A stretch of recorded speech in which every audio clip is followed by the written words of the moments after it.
بسم الله الرحمن الرحيم. الحمد لله الذي أنزل على عبده الكتاب ولم يجعل له عوجا قيما لينذر بأسا شديدا من لدنه ويبشر المؤمنين الذين يعملون الصالحات أن لهم أجرا حسنا ماكثين فيه أبدا وينذر الذين قالوا اتخذ الله ولدا ما لهم به من علم ولا لآبائهم كبرت كلمة تخرج من أفواههم إن يقولون إلا كذبا فلعلك باخع نفسك على آثارهم إن لم يؤمنوا بهذا الحديث أسفا إنا جعلنا ما على الأرض زينة لها لنبلوهم أيهم أحسن عملا وإنا لجاعلون ما عليها صعيدا جرزا أم حسبت أن أصحاب الكهف والرقيم كانوا من آياتنا عجبا إذ أوى الفتية إلى الكهف فقالوا ربنا آتنا من لدنك رحمة وهيئ لنا من أمرنا رشدا فضربنا على آذانهم في الكهف سنين عددا ثم بعثناهم لنعلم أي الحزبين أحصى لما لبثوا أمدا نحن نقص عليك نبأهم بالحق إنهم فتية آمنوا بربهم وزدناهم هدى وربطنا على قلوبهم إذ قاموا فقالوا ربنا رب السماوات والأرض لن ندعو من دونه إلها لقد قلنا إذا شططا هؤلاء قوم اتخذوا من دونه آلهة لولا يأتون عليهم بسلطان بين فمن أظلم ممن افترى على الله كذبا وإذ اعتزلتموهم وما يعبدون إلا الله فأووا إلى الكهف ينشر لكم ربكم من رحمته ويهيئ لكم من أمركم مرفقا وترى الشمس إذا طلعت تزاور عن كهفهم ذات اليمين وإذا غربت تقرضهم ذات الشمال وهم في فجوة منه ذلك من آيات الله من يهد الله فهو المهتد ومن يضلل فلن تجد له وليا مرشدا وتحسبهم أيقاظا وهم رقود ونقلبهم ذات اليمين وذات الشمال وكلبهم باسط ذراعيه بالوصيد لو اطلعت عليهم لوليت منهم فرارا ولملئت منهم رعبا وكذلك بعثناهم ليتساءلوا بينهم قال قائل منهم كم لبثتم قالوا لبثنا يوما أو بعض يوم قالوا ربكم أعلم بما لبثتم فابعثوا أحدكم بورقكم هذه إلى المدينة فلينظر أيها أزكى طعاما فليأتكم برزق منه وليتلطف ولا يشعرن بكم أحدا إنهم إن يظهروا عليكم يرجموكم أو يعيدوكم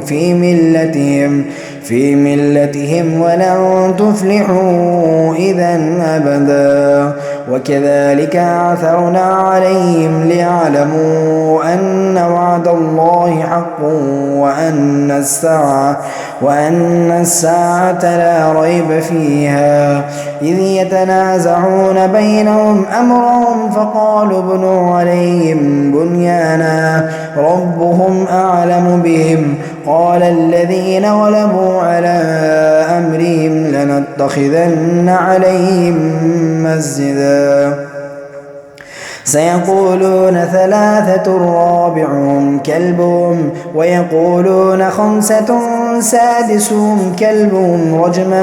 بالغيب ويقولون سبعة وثامنهم كلبهم قل ربي أعلم بعدتهم ما يعلمهم إلا قليل فلا تمار فيهم إلا مراء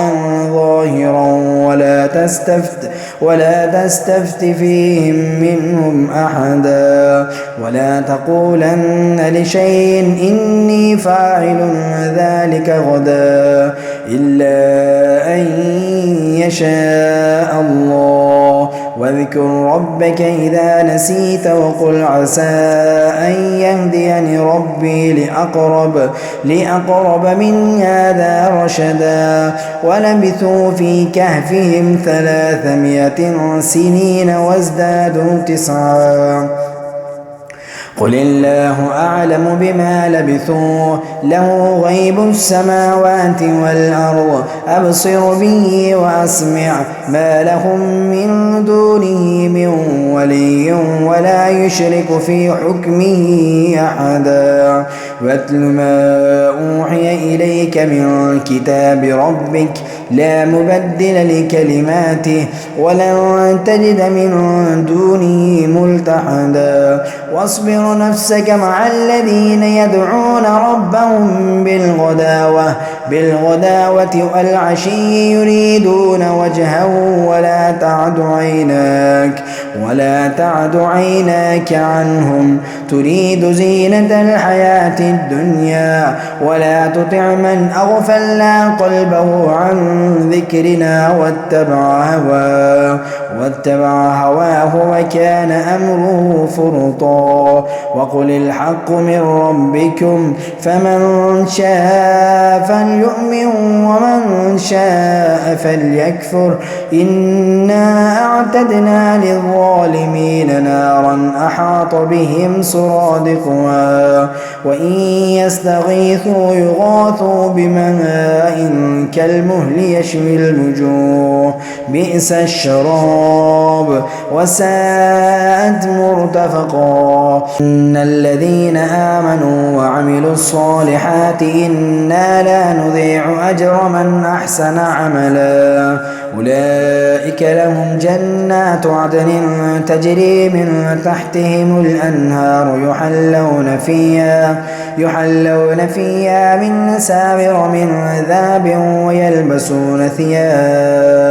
ويلبسون ثيابا خضرا من سندس واستبرق متكئين فيها على الأرائك نعم الثواب وحسنت مرتفقا واضرب لهم مثلا رجلين جعلنا لأحدهما جنتين من أعناب وحففناهما بنخل وجعلنا بينهما زرعا كلتا الجنتين آتت أكلها ولم تظلم منه شيئا وفجرنا خلالهما نهرا وكان له ثمر فقال لصاحبه وهو يحاوره أنا أكثر منك مالا وأعز نفرا ودخل جنته وهو ظالم لنفسه قال ما أظن أن تبيد هذه أبدا وما أظن الساعة قائمة ولئن رددت إلى ربي لأجدن خيرا منها منقلبا قال له صاحبه وهو يحاوره أكفرت بالذي خلقك من تراب ثم من نطفة ثم سواك رجلا لكن هو الله ربي ولا أشرك بربي أحدا ولولا إذ دخلت جنتك قلت ما شاء الله لا قوة إلا بالله إن ترني أنا أقل منك مالا وولدا فعسى ربي أن يؤتيني خيرا من جنتك ويرسل عليها حسبانا من السماء فتصبح سعيدا زلقا ويصبح ماؤها غورا فلن تستطيع له طلبا وأحيط بثمره فأصبح يقلب كفيه على ما أنفق فيها وهي خاوية على عروشها ويقول يا ليتني لم أشرك بربي أحدا ولم تكن له فئة ينصرونه من دون الله وما كان منتصرا هنالك الولاية لله الحق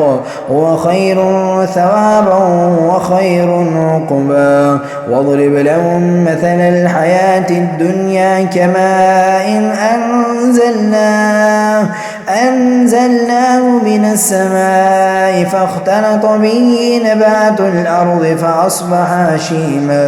فأصبح هشيما تذروه الرياح وكان الله على كل شيء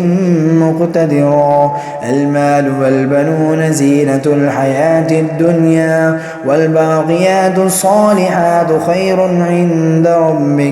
عند ربك ثوابا وخير أملا ويوم نسير الجبال وترى الأرض بارزة وحشرناهم فلم نغادر منهم أحدا وعرضوا على ربك صفا لقد جئتمونا كما خلقناكم أول مرة بل زعمتم أن لن نجعل لكم موعدا ووضع الكتاب فترى المجرمين مشفقين مما فيه ويقولون يا ويلتنا ما لهذا الكتاب لا يغادر صغيرة ولا كبيرة إلا أحصاها ووجدوا ما عملوا حاضرا ولا يظلم ربك أحدا وإذ قلنا للملائكة اسجدوا لآدم فسجدوا إلا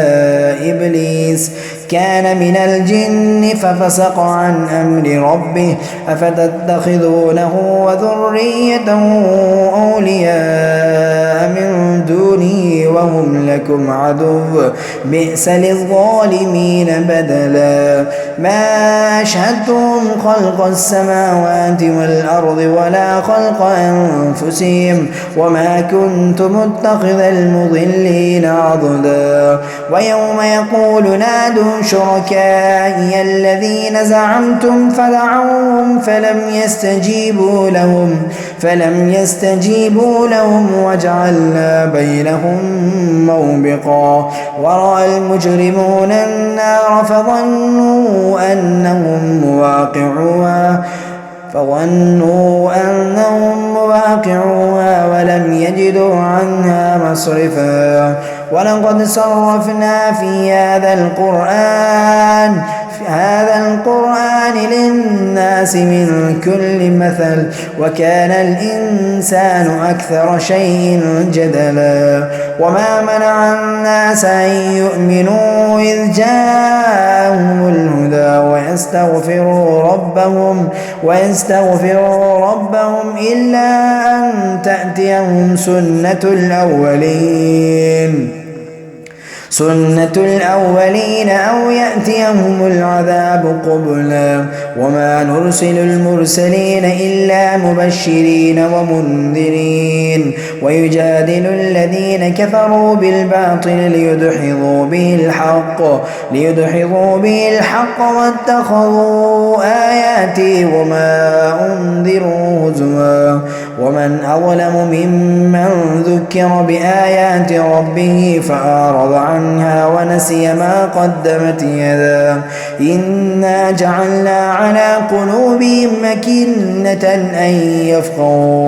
أن يفقهوا وفي آذانهم وقرا وإن تدعوهم إلى الهدى فلن يهتدوا إذا أبدا وربك الغفور ذو الرحمة لو يؤاخذهم بما كسبوا لعجل لهم العذاب بل لهم موعدة لن يجدوا من دونه موئلا وتلك القرى أهلكناهم لما ظلموا وجعلنا لمهلكهم موعدا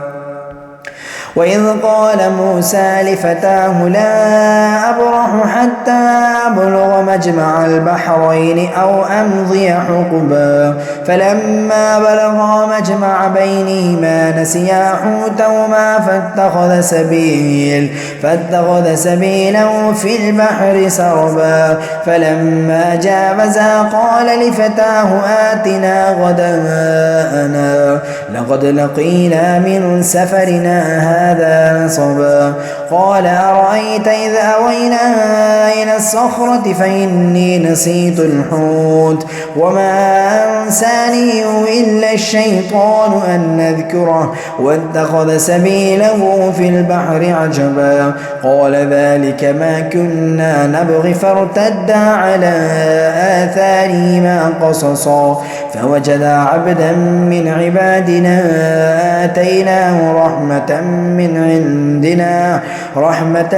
عندنا وعلمناه من لدنا علما قال له موسى هل نتبعك على أن تعلمني مما علمت رشدا قال إنك لن تستطيع معي صبرا وكيف تصبر على ما لم تحط به خبرا قال ستجدني إن شاء الله صابرا ولا أعصي لك أمرا قال فإن اتبعتني فلا تسألني عن شيء حتى أحدث لك منه ذكرا فانطلقا حتى إذا ركبا في السفينة خرقها قال أخرقتها لتغرق أهلها لقد جئت شيئا إمرا قال لم نقل إنك لن تستطيع معي صبرا قال لا تؤاخذني بما نسيت ولا ترهقني من أمري عسرا فانطلقا حتى إذا لقيا غلاما فقتله قال أقتلت نفسا زكية بغير نفس لقد جئت شيئا نكرا قال لم نقل لك إنك لن تستطيع معي صبرا قال إن سألتك عن شيء بعدها فلا تصاحبني قد بلغت من لدني عذرا فانطلقا حتى إذا أتيا أهل قرية استطعما أهلها فأبوا أن يضيفوهما فوجدا فيها جدارا يريد أن ينقض فأقامه قال لو شئت لاتخذت عليه أجرا قال هذا فراق بيني وبينك سأنبئك بتأويل ما لم تستطع عليه صبرا أما السفينة فكانت لمساكين يعملون في البحر فأردت أن أعيبها وكان وراءهم ملك يأخذ كل سفينة غصبا وأما الغلام فكان أبواه مؤمنين فخشينا أن يرهقهما طغيانا وكفرا فأردنا أن يبدلهما ربهما خيرا منه زكاة وأقرب رحما. وأما الجدار فكان لغلامين يتيمين في المدينة وكان تحته كنز لهما وكان أبوهما صالحا فأراد ربك أن يبلغا أشدهما ويستخرجا كنزهما رحمة من ربك وما فعلته عن أمري ذلك تأويل ما لم تستطع عليه صبرا. ويسألونك عن ذي القرنين قل سأتلو عليكم منه ذكرا إنا مكنا له في الأرض وآتيناه من كل شيء سببا فأتبع سببا حتى إذا بلغ مغرب الشمس وجدها تغرب في عين حمية ووجد عندها قوما قلنا يا ذا القرنين إما أن تعذب وإما أن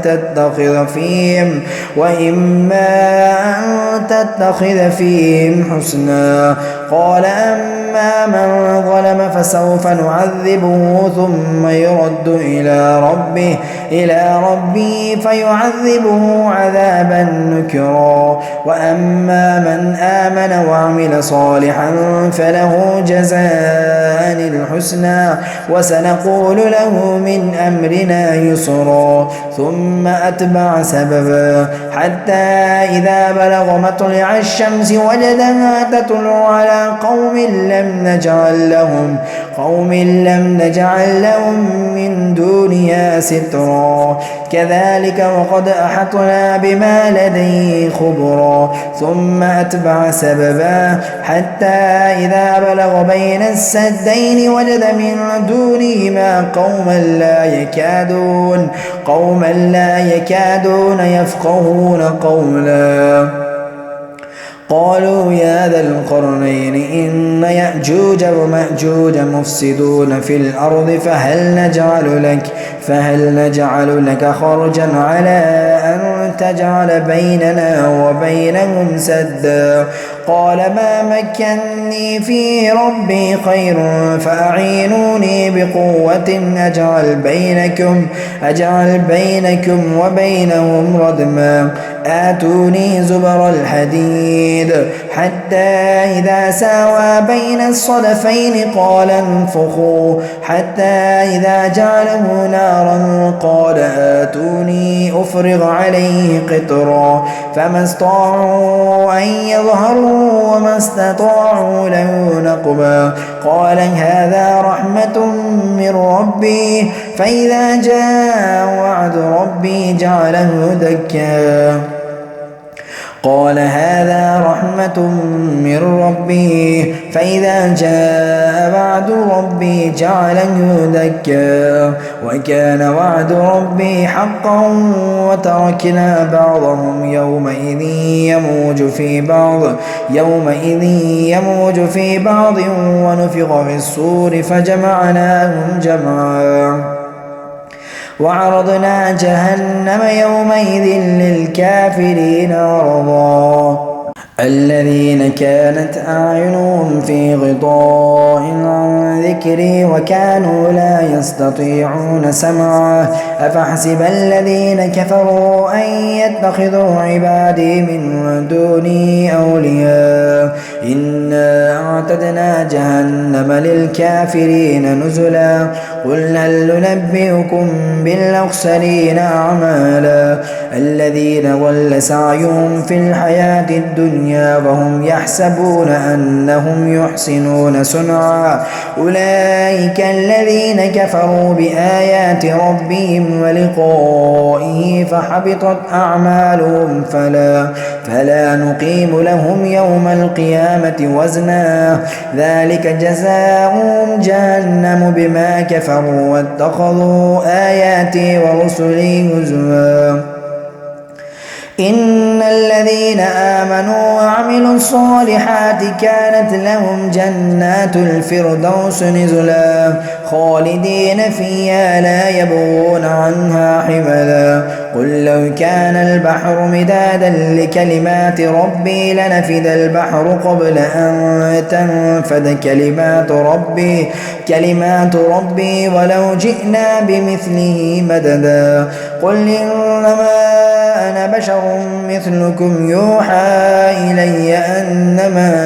إلهكم إله واحد فمن كان يرجو لقاء ربه فليعمل عملا صالحا ولا يشرك بعبادة ربه أحدا. بسم الله الرحمن الرحيم. ياسين والقرآن الحكيم إنك لمن المرسلين على صراط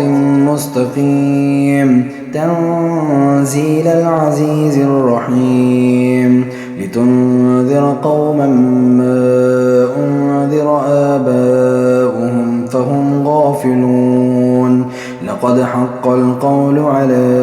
أكثرهم فهم لا يؤمنون إنا جعلنا في أعناقهم أغلالا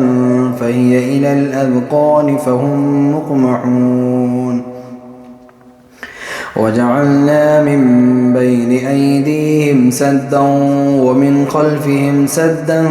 فأغشيناهم فهم لا يبصرون وسواء عليهم أنذرتهم أم لم تنذرهم لا يؤمنون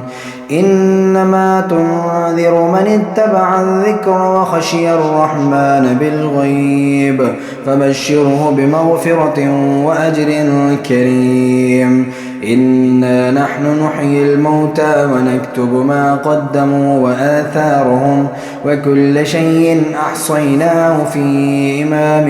مبين واضرب لهم مثلا أصحاب القرية إذ جاءها المرسلون إذ أرسلنا إليهم اثنين فكذبوهما فعززنا بثالث فقالوا إنا إليكم مرسلون قالوا ما أنتم إلا بشر مثلنا وما أنزل الرحمن من شيء إن أنتم إلا تكذبون قالوا ربنا يعلم إنا إليكم لمرسلون وما علينا إلا البلاغ المبين قالوا إنا تطيرنا بكم لئن لم تنتهوا لنرجمنكم وليمسنكم منا عذاب أليم قالوا طائركم معكم أئن ذكرتم بل أنتم قوم مسرفون وجاء من أقصى المدينة رجل يسعى قال يا قوم اتبعوا المرسلين اتبعوا من لا يسألكم أجرا وهم مهتدون وما لي لا أعبد الذي فطرني وإليه ترجعون أتخذ من دونه آلهة إن يردني الرحمن بضر لا تغن عني شفاعتهم شيئا ولا ينقذون إني إذا لفي ضلال مبين إني آمنت بربكم فاسمعون قيل ادخل الجنة قال يا ليت قومي يعلمون بما غفر لي ربي وجعلني من المكرمين وما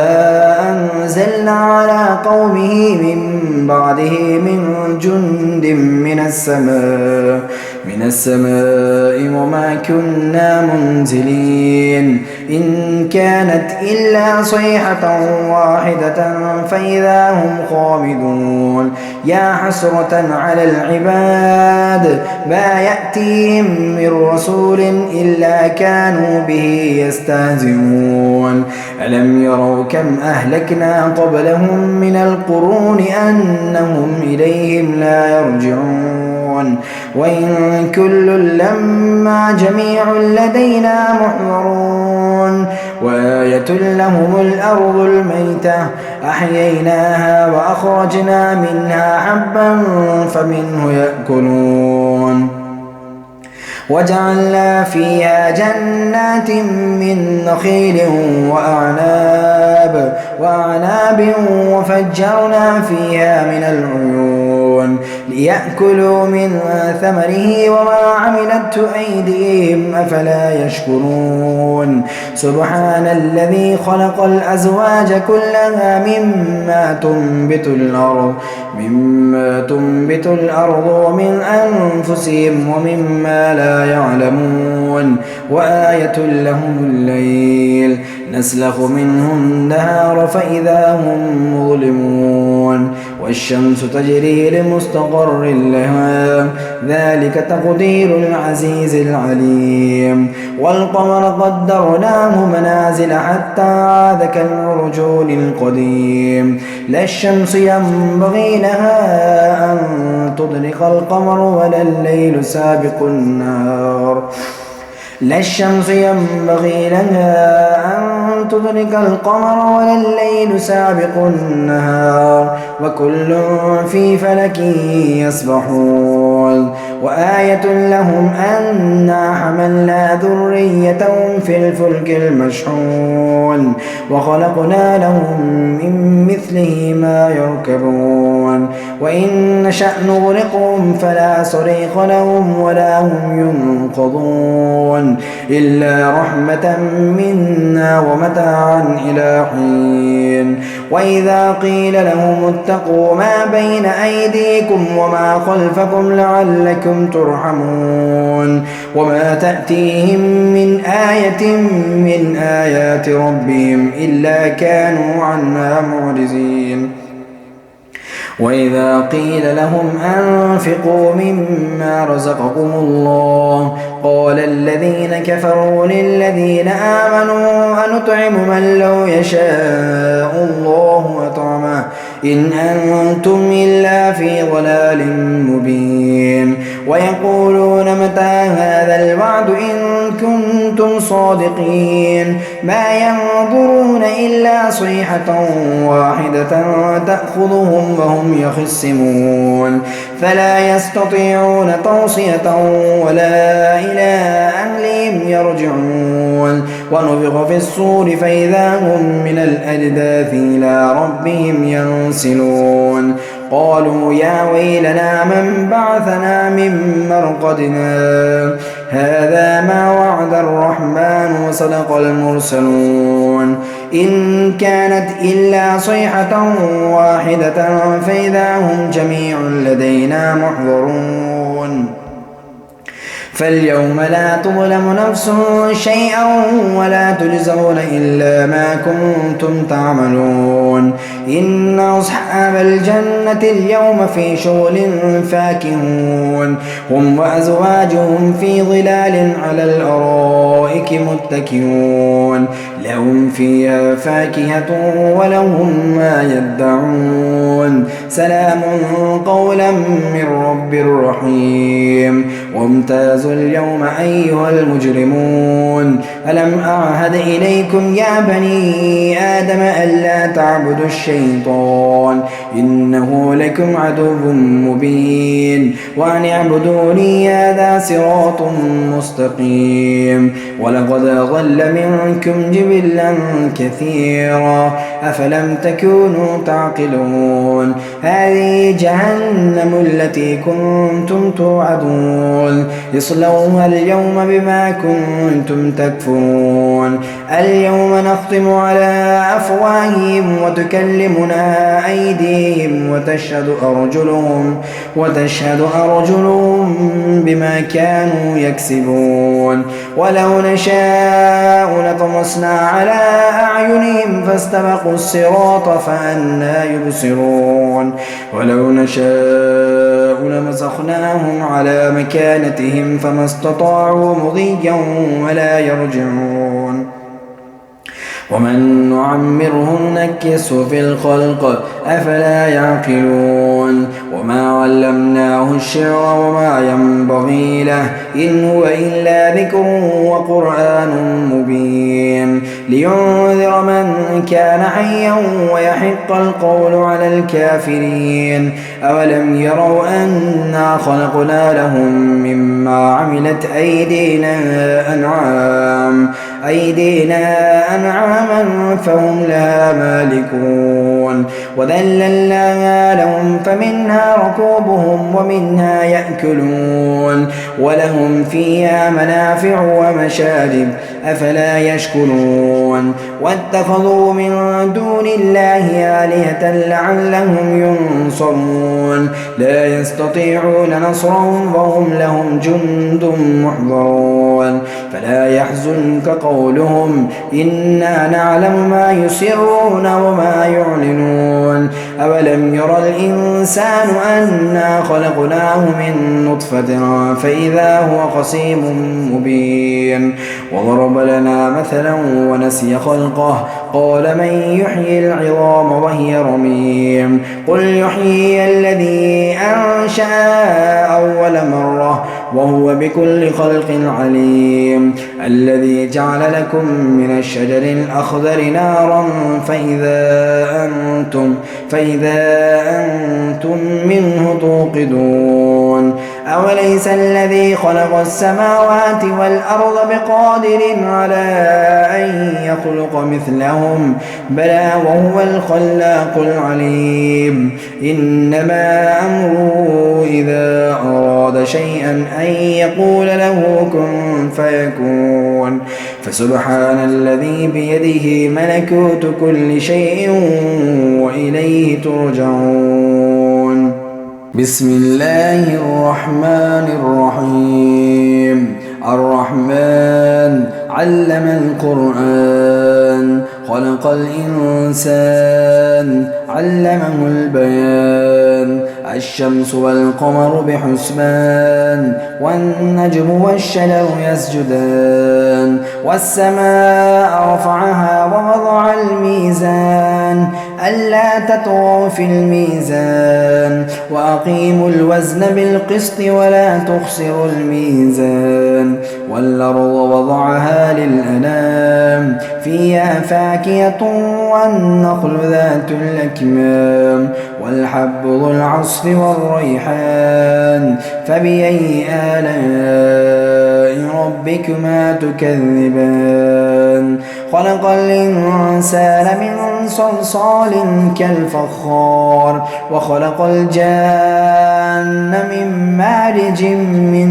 نار فبأي آلاء ربكما تكذبان رب المشرقين ورب المغربين فبأي آلاء ربكما تكذبان مرج البحرين يلتقيان بينهما برزخ لا يبغيان فبأي آلاء ربكما تكذبان يخرج منهما اللؤلؤ والمرجان فبأي آلاء ربكما تكذبان وله الجوار المنشآت في البحر كالأعلام فبأي آلاء ربكما تكذبان كل من عليها فان ويبقى وجه ربك ذو الجلال والإكرام فبأي آلاء ربكما تكذبان يسأله من في السماوات والأرض كل يوم هو في شأن فبأي آلاء ربكما تكذبان سنفرغ لكم أيها الثقلان فبأي آلاء ربكما تكذبان يا معشر الجن والإنس إن استطعتم أن تنفذوا من أقطار السماوات والأرض فانفذوا لا تنفذون إلا بسلطان فبأي آلاء ربكما تكذبان يرسل عليكما شواظ من نار ونحاس فلا تنتصران فبأي آلاء ربكما تكذبان فإذا انشقت السماء فكانت وردة كالدهان فبأي آلاء ربكما تكذبان فيومئذ لا يسأل عن ذنبه إنس ولا جان فبأي آلاء ربكما تكذبان يعرف المجرمون بسيماهم فيؤخذ بالنواصي والأقدام فبأي آلاء ربكما تكذبان هذه جهنم التي يكذب بها المجرمون يطوفون بينها وبين حميم آن فبأي آلاء ربكما تكذبان ولمن خاف مقام ربه جنتان فبأي آلاء ربكما تكذبان ذواتا أفنان فبأي آلاء ربكما تكذبان فيما عينان تجريان فبأي آلاء ربكما تكذبان فيما من كل فاكهة زوجان فبأي آلاء ربكما تكذبان متكئين على فرش بطائنها من استبرق وجنى الجنتين دان فبأي آلاء ربكما تكذبان فيهن قاصرات الطرف لم يطمثن إنس قبلهم ولا جان فبأي آلاء ربكما تكذبان كأنهن الياقوت والمرجان فبأي آلاء ربكما تكذبان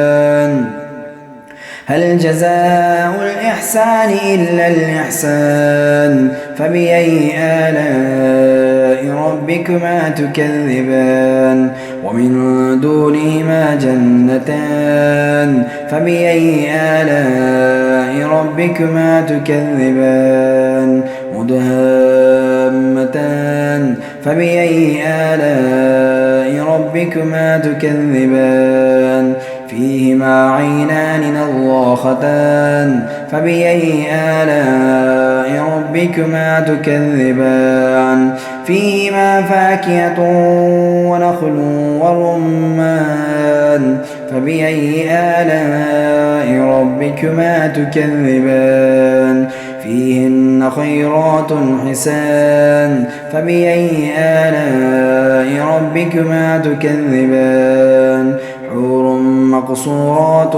في الخيام فبأي آلاء ربكما تكذبان لم يطمثهن إنس قبلهم ولا جان فبأي آلاء ربكما تكذبان متكئين على رفرف خضر وعبقري حسان فبأي آلاء ربكما تكذبان تبارك اسم ربك ذي الجلال والإكرام بسم الله الرحمن الرحيم إذا وقعت الواقعة ليس لوقعتها كاذبة خافضة رافعة إذا رجت الأرض رجا وبست الجبال بسا فكانت هباء منبثا وكنتم أزواجا ثلاثا فأصحاب الميمنة ما أصحاب الميمنة وأصحاب المشأمة ما أصحاب المشأمة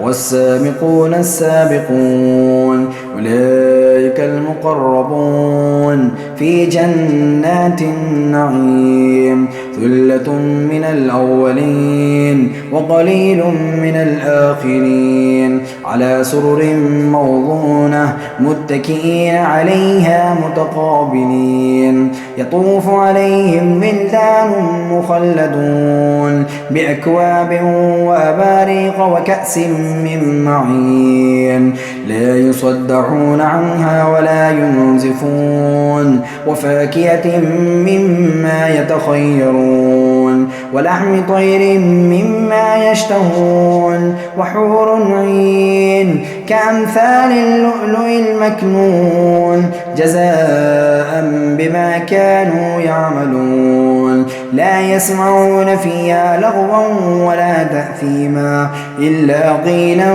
سلاما سلاما وأصحاب اليمين ما أصحاب اليمين في سدر مخضود وطلح منضود وظل ممدود وماء مسكوب وفاكهة كثيرة لا مقطوعة ولا ممنوعة وفرش مرفوعة إنا أنشأناهن إن شاء فجعلناهن أبكارا عربا أترابا لأصحاب اليمين ثلة من الأولين وثلة من الآخرين وأصحاب الشمال ما أصحاب الشمال في سموم وحميم وظل من يحموم لا بارد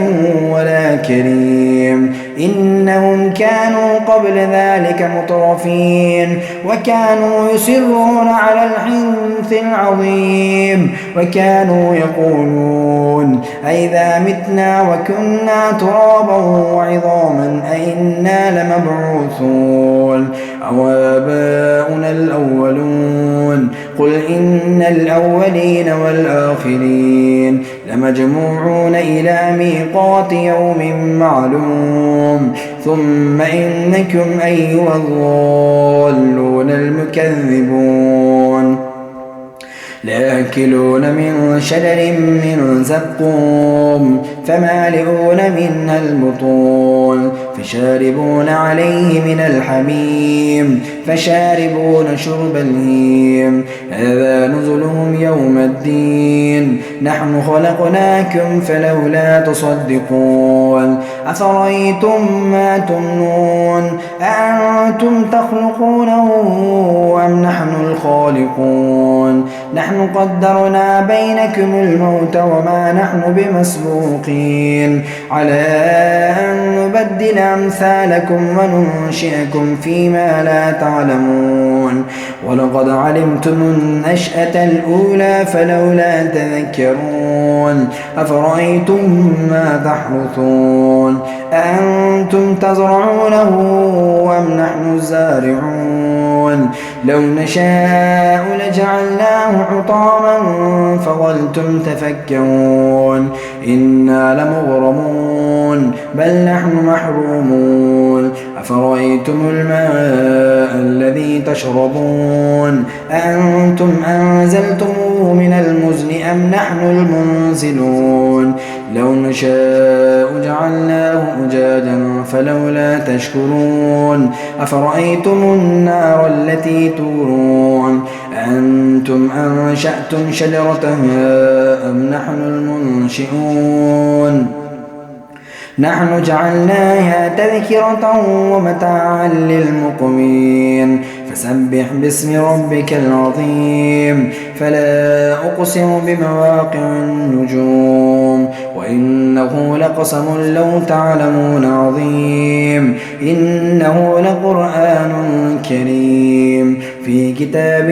مكنون لا يمسه إلا المطهرون تنزيل من رب العالمين أفبهذا الحديث أنتم مدهنون وتجعلون رزقكم أنكم تكذبون فلولا إذا بلغت الحلقوم وأنتم حينئذ تنظرون ونحن أقرب إليه منكم ولكن لا تبصرون فلولا إن كنتم غير مدينين ترجعونها إن كنتم صادقين فأما إن كان من المقربين فروح وريحان وجنة نعيم وأما إن كان من أصحاب اليمين فسلام لك من أصحاب اليمين وأما إن كان من المكذبين الضالين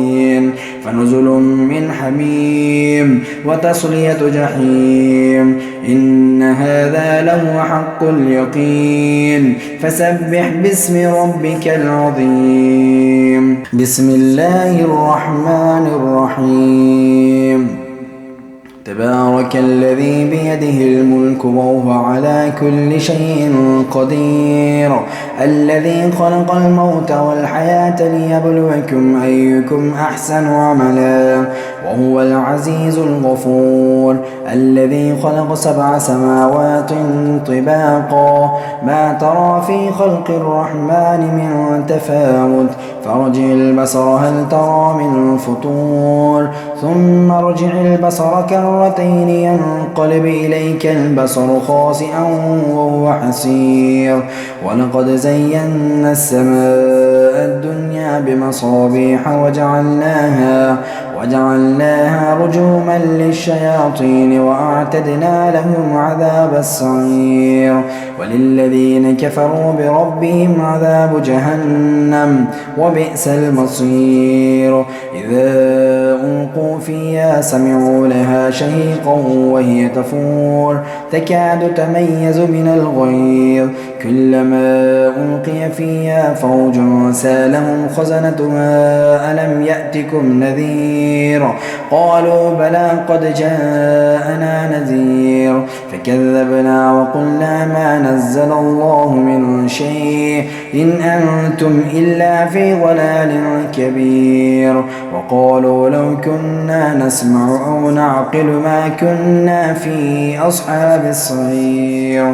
فاعترفوا بذنبهم فسحقا لأصحاب السعير إن الذين يخشون ربهم بالغيب لهم مغفرة وأجر كبير وأسروا قولكم أو اجهروا به إنه عليم بذات الصدور ألا يعلم من خلق وهو اللطيف الخبير هو الذي جعل لكم الأرض ذلولا فامشوا في مناكبها وكلوا من رزقه وإليه النشور أأمنتم من في السماء أن يخسف بكم الأرض فإذا هي تمور أم أمنتم من في السماء أن يرسل عليكم حاصبا فستعلمون كيف نذير ولقد كذب الذين من قبلهم فكيف كان نكير أولم يروا إلى الطير فوقهم صافات ويقبضن ما يمسكهن إلا الرحمن إنه بكل شيء بصير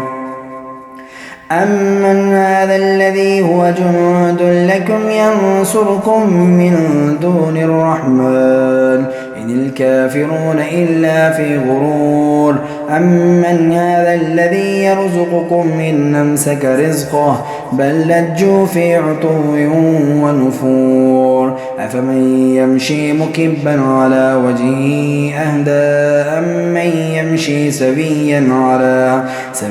على صراط مستقيم قل هو الذي أنشأكم وجعل لكم السمع والأبصار والأفئدة قليلا ما تشكرون قل هو الذي ذرأكم في الأرض وإليه تحشرون ويقولون متى هذا الوعد إن كنتم صادقين قل إنما العلم عند الله وإنما أنا نذير